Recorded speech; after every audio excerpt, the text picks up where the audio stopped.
Welcome class 12th. Today we will proceed with the new chapter Principles of Management. A very important chapter for class 12 student as the weightage of this chapter is much more, and if you observed and if you have observed from the previous year CBSE board question papers, many of the case studies and many of the tricky questions have arisen out of this chapter. ठीक है, अब क्योंकि ये chapter थोड़ा सा tricky है and quite interesting, तो इस चैप्टर को पढ़ने की हमारी जो टेक्निक है वो भी थोड़ी ट्रिकी होगी.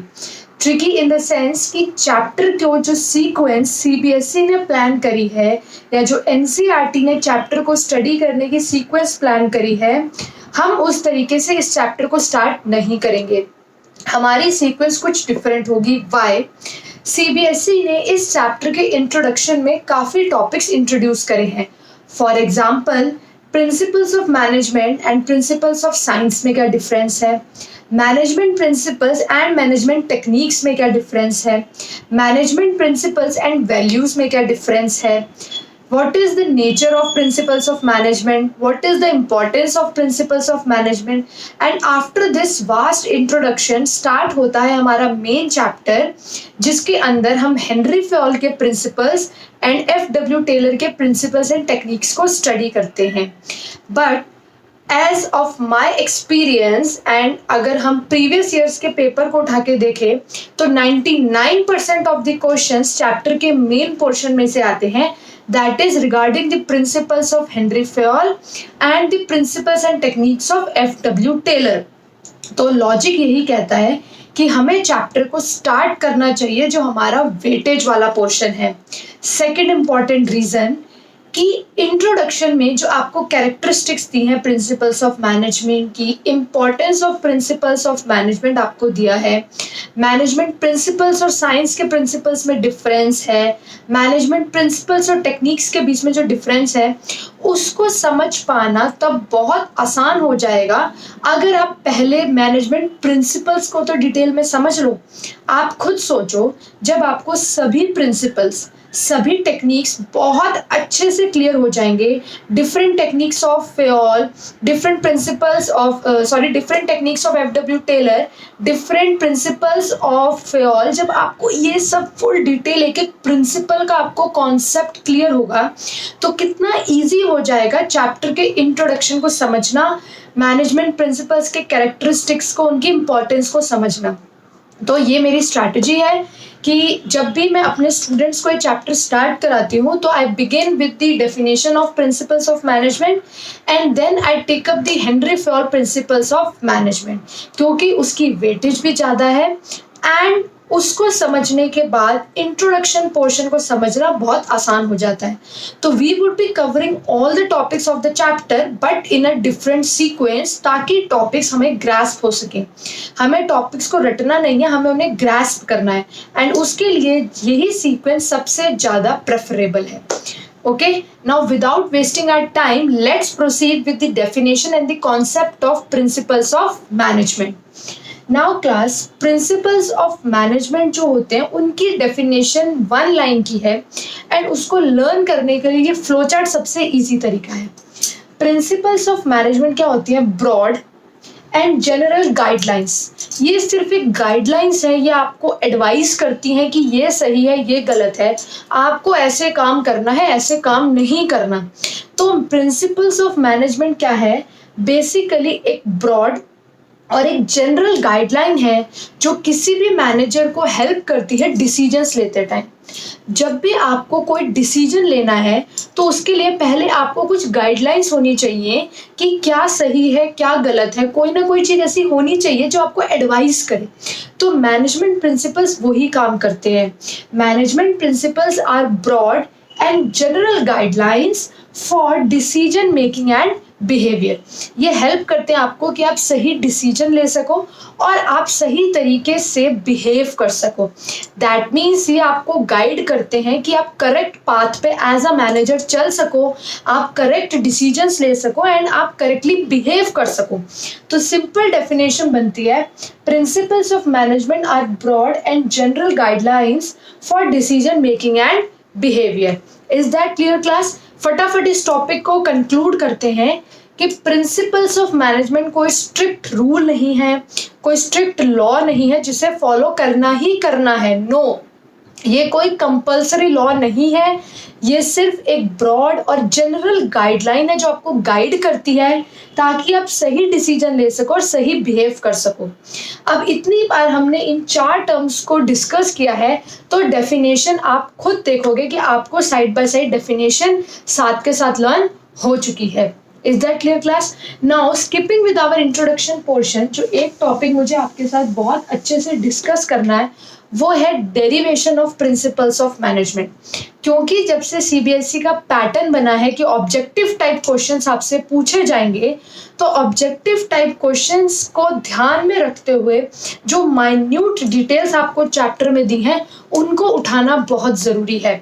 ऐसा नहीं कि एनसीईआरटी में कोई इंपॉर्टेंट इन्फॉर्मेशन सिर्फ 2 लाइन्स में दिया और हमने उन्हें इग्नोर कर दिया। No, we have to pick each and every minute detail of NCERT so that you can attempt all the objective type questions correctly.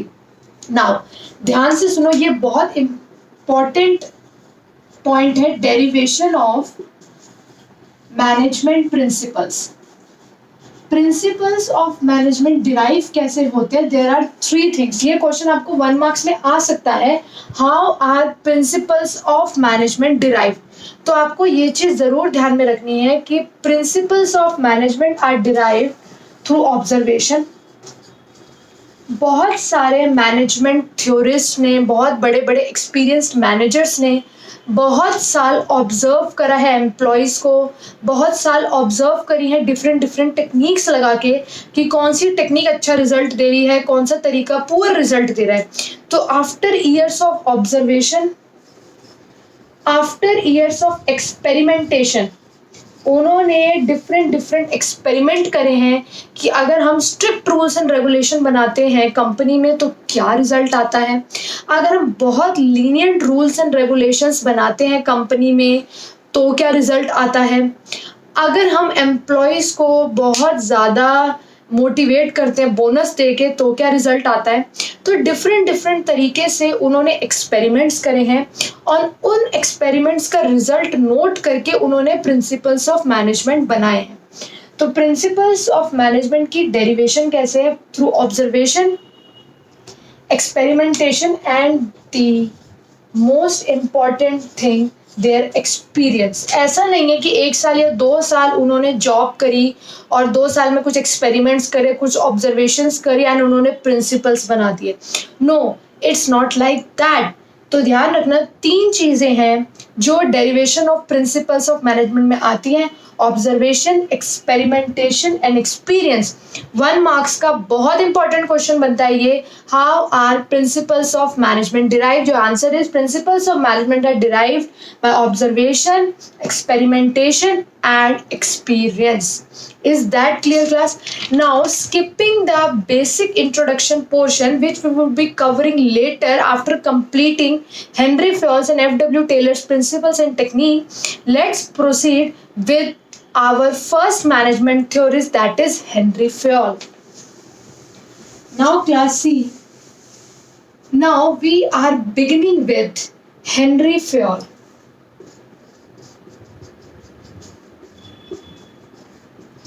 Henry Fayol, who is popularly known as father of general management. This should also be learned to you for attempting all objective type questions correctly. This question can also arise, who is the father of general management? So it should be very clear to you कि Henry Fayol is the father of general management. Now see class, Although Henry Fayol के बारे में detail में जानना is not required, but again as I am saying कि जब से objective type questions हमारे पैटर्न में आए हैं तो आपको कुछ कुछ basic details, main details Henry Fayol के बारे में पता होनी चाहिए. Okay, now Henry Fayol he was, मतलब his lifetime was 1841 to 1925. Basic detail, he was a mining engineer and a management theorist. You can easily understand the theorist थे, तभी उन्होंने 14 principles आपके सामने बनाए. तो his lifetime is 1841 to 1925. Important thing that he is popularly known as the father of general management. Now the main important thing, what was his position when he was working, क्या position थी उनकी जब वो काम करते थे, उसी से हमें पता चलेगा कि उन्होंने जो प्रिंसिपल्स ऑफ मैनेजमेंट बनाए हैं वो किस टाइप के बनाए हैं. ध्यान से सुनो. Henry Fayol was a part of top level management. Top level management हम ऑलरेडी चैप्टर 1 में इन डिटेल कवर कर चुके हैं. He was a part of top level management. He himself founded a company and was his managing director. तो Henry Fayol किसका part थे? Top level management. Again an objective type question arises. Henry Fayol was a part of which level of management? Top, middle, low, none of these, या both A and B, कुछ भी option आ सकता है. तो आपका answer clear होना चाहिए कि Henry Fayol was a part of top level management. He was at the post of managing director. अब ये चीज मैंने आपसे क्यों डिस्कस करी? ये इसलिए डिस्कस करी है क्योंकि एक बहुत इंपॉर्टेंट पॉइंट बनता है हेनरी फ्योल के बारे में. Since, listen to me very carefully, since he was a part of top level management, therefore all his principles are from that point of view only. यानी हेनरी फ्योल के जितने भी principles आप पढ़ोगे वो सारे के सारे प्रिंसिपल्स टॉप लेवल मैनेजमेंट के अकॉर्डिंग ही बने हुए हैं. बेसिकली वो principles particularly most importantly emphasize ही ये करते हैं कि हेनरी फ्योल जो है, जो भी उन्होंने प्रिंसिपल्स बनाए, वो प्रिंसिपल्स फोकस ये करते हैं कि टॉप लेवल मैनेजमेंट की क्या ड्यूटीज हैं, ये टॉप लेवल मैनेजमेंट को कैसे डिसीजन मेकिंग करनी चाहिए. मोस्टली मतलब वो प्रिंसिपल्स ऐसे है, देखो, they can be apply to all the organisation, उसमें कोई दिक्कत नहीं है, वो फुल ऑर्गेनाइजेशन में अप्लाई हो सकते हैं. बट बात हो रही है एम्फोसिस की, बात हो रही है फोकस की. तो फोकस कहाँ पे रखा गया है? टॉप लेवल मैनेजमेंट में. क्योंकि देखो, उनकी जो लाइफ का एक्सपीरियंस था, उन्होंने जो लाइफ में ऑब्जर्व करा, वो सब करा from this post, top level management से. जो भी ऑब्जर्वेशन थी, एक्सपीरियंस था, एक्सपेरिमेंट करे, वो यहाँ से खड़े होके करे, टॉप लेवल मैनेजमेंट से. दैट्स में उनके प्रिंसिपल कहीं ना कहीं फोकस किस पे करते हैं? टॉप लेवल मैनेजमेंट में. इन दी एंड जब आप डिफरेंस करोगे हेनरी फ्योल और एफ.डब्ल्यू. टेलर का, तो ये एक इंपॉर्टेंट पॉइंट बनता है कि हेनरी फ्योल के प्रिंसिपल्स टॉप लेवल मैनेजमेंट के परस्पेक्टिव से थे. ठीक है. Now next important thing, he introduced 14 principles of management. Although Henry Fayol used to say कि principles of management are limitless, उनकी कोई लिमिट नहीं होती, but still he founded 14 important principles of management. And ये 14 principles बहुत बहुत बहुत important है. All the principles are very important. बहुत case studies, बहुत tricky case studies Henry Fayol के प्रिंसिपल से आती है. ठीक है. तो अभी तक पहले रिवाइज करते हैं what we have covered till now, ताकि माइंड में रिटेंशन रह सके. First, we have discuss the definition of management principles which are broad and general guidelines for decision making and behaviour. Second, we have discuss how the principles of management are derived. ठीक है. Next, we have started with Henry Fayol and we have discussed few important points regarding him so that we can attempt all the objective type questions correctly. Now see, I am going to tell you a trick for learning all the principles of Henry Fayol. What is the trick? Because students 14 principles याद नहीं रख पाते, तो सबसे important है उस trick को समझना. Dad, you see USSR OIC. You have to learn this sentence. Dad, you see USSR OIC.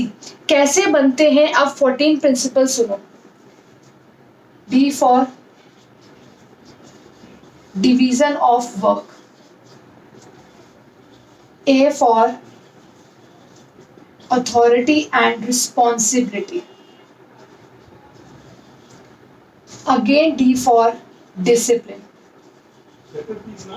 U for unity of command.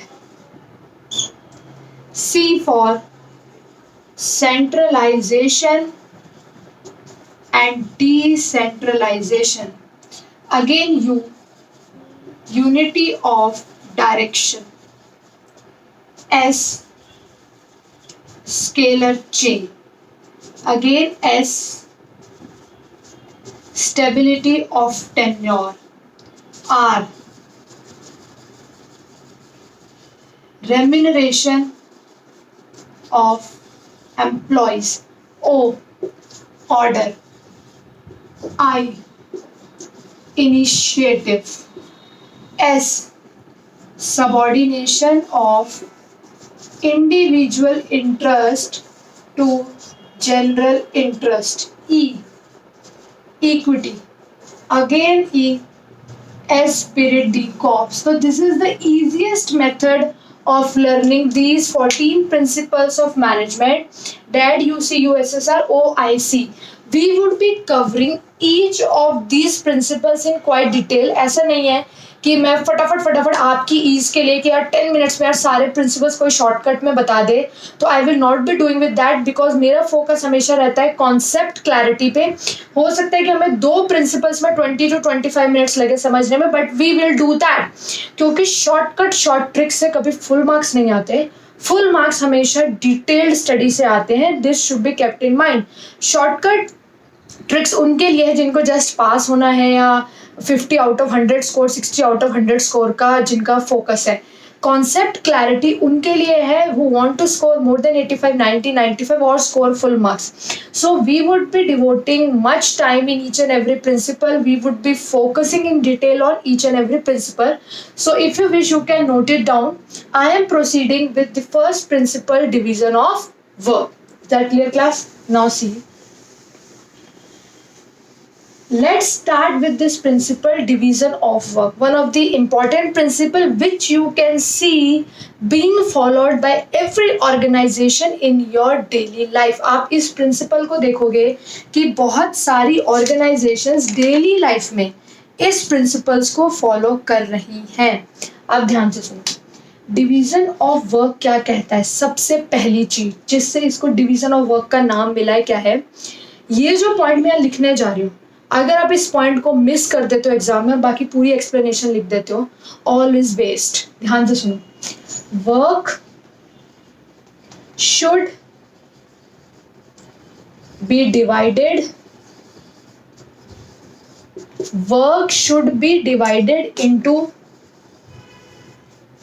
Small task और यूनिट. सबसे पहले इस चीज को समझो जिस वजह से इस प्रिंसिपल का नाम डिवीजन ऑफ वर्क पड़ा है, कि पहली बात तो कंपनी में इतना सारा काम होता है, there is lot of work to be done in every organisation. तो सबसे पहली इंपॉर्टेंट चीज है कि जो भी आपका काम है that should be divided into small task और यूनिट. काम को छोटे छोटे पार्ट्स में डिवाइड करो. आप एक प्रोडक्ट बनाते हो, ये आपका काम है कि you manufacture this duster, this is your work, but इस काम को छोटे छोटे यूनिट्स में डिवाइड करो. परचेजिंग रॉ मटेरियल को एक यूनिट बना दो, ठीक है. इसकी प्रोडक्शन को एक यूनिट बना दो.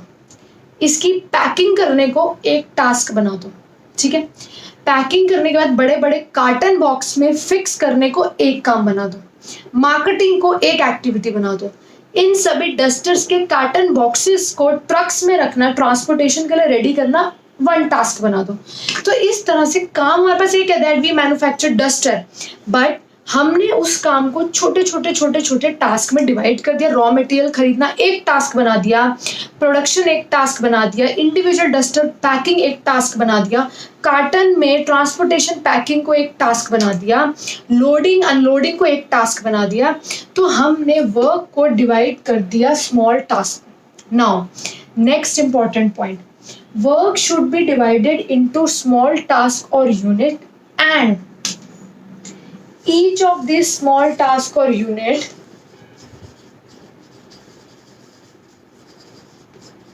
should be assigned to a trained specialist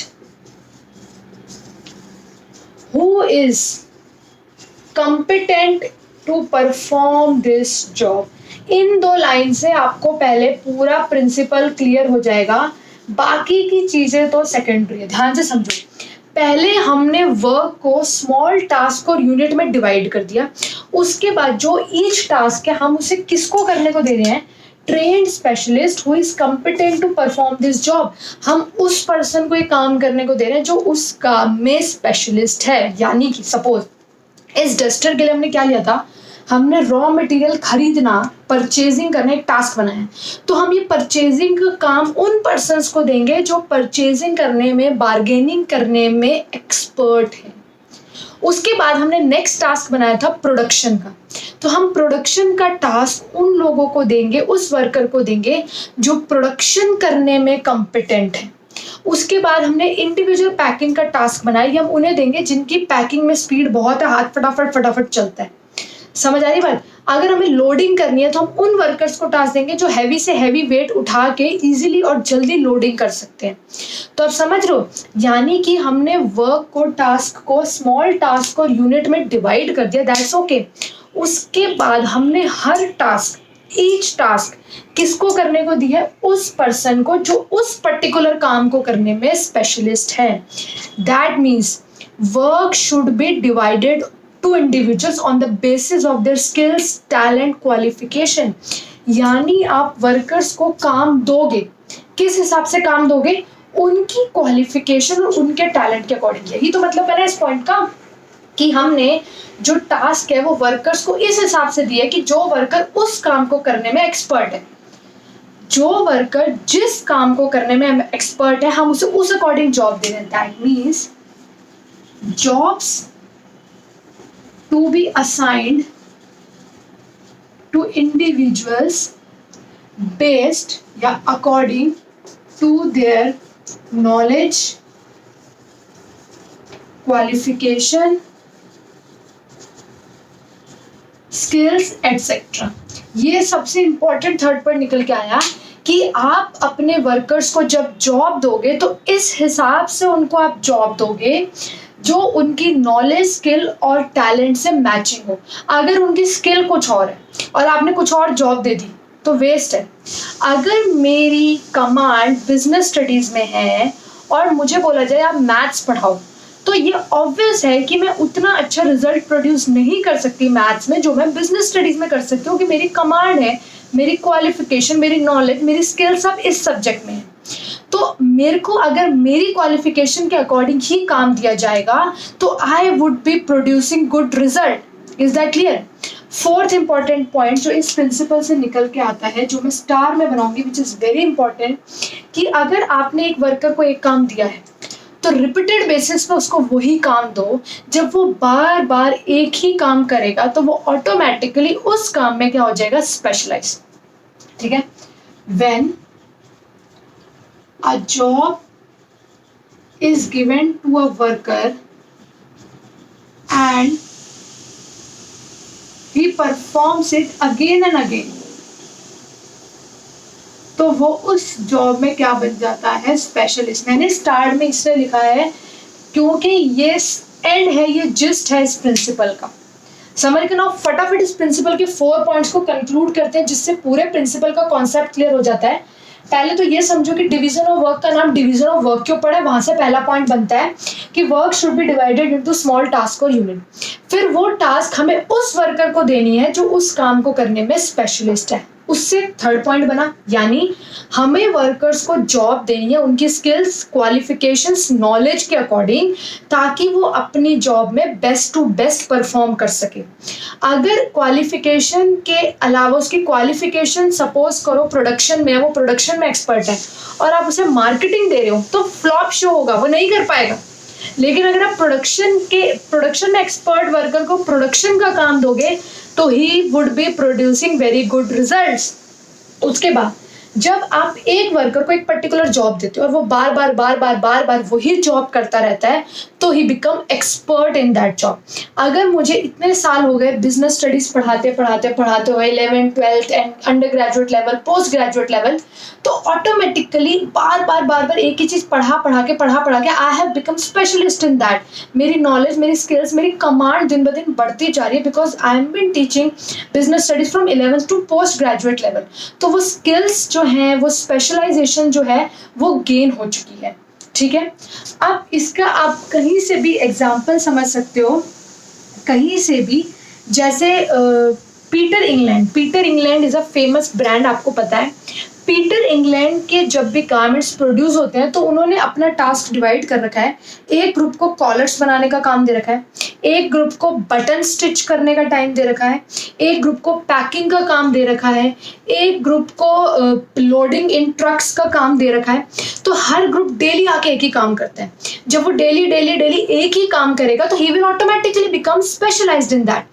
अगर आपके जितने भी सब्जेक्ट टीचर्स हैं वो थ्रू आउट द ईयर्स कितने सालों से वही सब्जेक्ट पढ़ा रहे हैं, डेली एक ही सब्जेक्ट, एवरी ईयर एक ही सब्जेक्ट, तो उनकी उस सब्जेक्ट में क्या हो चुकी है, कमांड हो चुकी है, स्पेशलाइजेशन हो चुकी है. That is the gist of the principle of division of work. वैसे तो एनसीईआरटी में सिर्फ एक्सप्लेनेशन है, बट स्टिल जो मैंने नोट्स बना रखे हैं, I have shared with my students, जो मैंने नोट्स अपने शेयर कर रखे हैं, उसके अंदर मैंने उस प्रिंसिपल को फॉलो करने की एडवांटेजेस और डिसएडवांटेजेस भी दे रखे कि अगर आप उस प्रिंसिपल को फॉलो नहीं करते तो क्या कॉन्सिक्वेंस होंगे, तो क्या डिसएडवांटेज होगी. तो यू मस्ट रीड दैट. अगर आप इस प्रिंसिपल को फॉलो करते हो तो देखो आप खुद बना सकते हो. एक तो पर्सन स्पेशलाइज हो जाएगा. जब एक पर्सन स्पेशलाइज हो जाएगा अपने काम में तो वो वेस्टेज नहीं करेगा. जब एक पर्सन स्पेशलाइज हो गया, वो वेस्टेज ही नहीं कर रहा, तो आपकी कंपनी सक्सेसफुल होगी and the goals would be achieve. कितना सिंपल है एडवांटेजेस खुद फ्रेम करना. और अगर ये प्रिंसिपल फॉलो नहीं होता, सपोज कंपनी प्रिंसिपल फॉलो नहीं कर रही, एक पर्सन बीएसटी में वेल क्वालिफाइड, उसको मैथ्स पढ़ाने को दे दिया, ठीक है, और एक पर्सन को डेली एक काम नहीं दे रहे, एक महीना वो एक काम कर रहा है, दूसरे महीने दूसरा कर रहा है, तीसरा महीने तीसरा कर रहा है, तो क्या कॉन्सिक्वेंसेज होंगे. You can frame yourself. Consequence ये होंगे कि गोल्स अचीव नहीं होंगे, पर्सन स्पेशलाइज्ड ही नहीं होगा, और जब वो अपने काम में स्पेशलाइज्ड है ना तो वेस्टेज होंगी. तो सिंपल सी बात है, जब आप एडवांटेजेस खुद फ्रेम कर सकते हो तो उसी का उल्टा होगा consequences if the principle is not followed. Is that clear, class? So now today we have completed the introduction portion of the chapter first plus the first principle of management, that is division of work. Rest of the principles we will be proceeding with the next principles in the next class. तो rest of the principles हम अगली class में करते हैं. Read the notes carefully provided by me. अगर आप topic सुनते ही notes read कर लोगे तो everything would be cleared in your mind. Concept एकदम 100% क्लियर हो जाएगा. ऐसा हो ही नहीं सकता कि आप केस स्टडी को रॉन्गली आइडेंटिफाई कर सको. Still if you are having any doubt, कोई भी डाउट है, तो you can contact me, WhatsApp me, we will clear it in the doubt clearing session.